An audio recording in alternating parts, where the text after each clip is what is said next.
Shalom dan selamat pagi. Firman Tuhan dalam Mazmur 90 ayat 12 tertulis demikian. Ajarlah kami menghitung hari-hari kami sedemikian, hingga kami beroleh hati yang bijaksana. Ada 3 cara yang dilakukan manusia dalam menghitung hari-harinya. Ada yang sederhana, ada yang sulit, hingga perlu perjuangan untuk mendapatkannya. Di bangku sekolah pertama kali belajar ilmu berhitung, yang diajarkan adalah menghitung tambah. Menghitung tambah adalah cara yang paling mudah, khususnya bagi anak-anak, tidak ruwet dan mudah diingat. Menghitung tambah merupakan cara menghitung perjalanan hidup dari orang-orang yang tidak suka berpikir, yang tidak berpengetahuan luas, dan juga yang tidak bijaksana. Siapa yang suka cara menghitung tambah? Biasanya anak-anak kecil, misalnya pada waktu perayaan ulang tahunnya. Ada berbagai sebab anak kecil merasa senang umurnya bertambah. Ia merasa lebih cepat besar, bisa bermain sepeda, ikut berbagai lomba, hingga memiliki teman-teman bermain lebih banyak. Sebaliknya, berbeda dengan orang tua. Sebagian tidak senang ketika harus melewati atau telah mencapai usia yang semakin bertambah. Apalagi masuk ke dalam kelompok lansia alias lanjut usia. Terbayang di depan mata, berbagai penyakit akan menderanya. Tenaga dan kekuatan yang dibanggakan, perlahan tapi pasti mulai berkurang. Hidupnya akan semakin bergantung kepada orang lain. Mereka tidak suka memikirkan kapan mereka akan mati. Tidak sedikit yang merasa takut karena semakin lebih dekat ke hari kematiannya. Yang paling celaka, setiap hari usia bertambah tetapi hidupnya tanpa isi. Apa yang harus kita lakukan? Ada orang yang umurnya panjang, tetapi hidupnya kosong.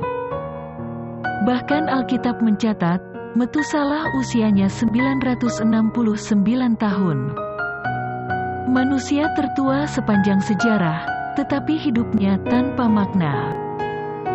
Memang hidup manusia tidak ditentukan oleh panjang pendek umurnya. Yang jauh lebih penting adalah berapa bobotnya, apa hasil karyanya.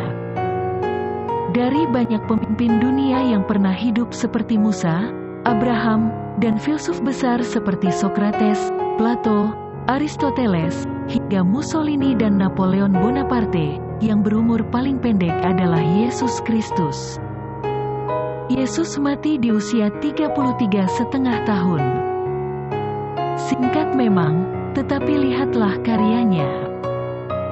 Berhasil mengubah dunia, berhasil merestorasi hidup manusia, dari tanpa pengharapan menjadi bahagia hingga ke dalam kekekalan. Bukan panjangnya umur yang penting, tetapi perbuatan dan tindakan yang menentukan bobot nilai hidup seseorang.